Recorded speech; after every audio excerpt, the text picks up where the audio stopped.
J.K. Yadav Films present. Present by Albela Music.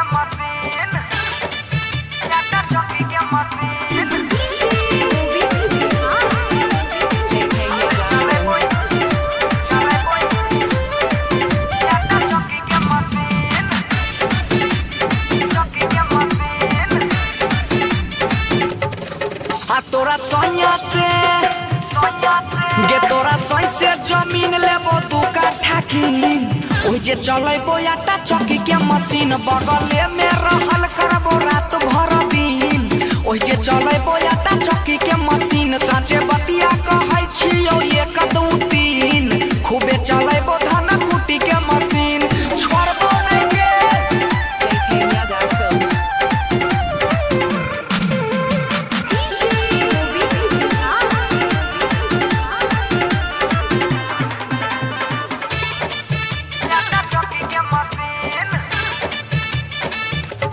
सुनने आटा पिसौनी के लेबो न जरती गे एको महीना खेत रहतो न परती गे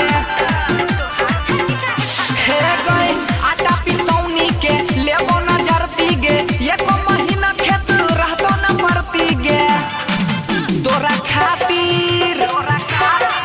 तोरा खातिर सूरज के कटर लेबो कीन आरो चलेबो धान कुटी के मशीन बगले में रहल करबो रात भर दिन खूबे चलेबो आटा चक्की के machine Presented by Albela Recording Studio, Simla.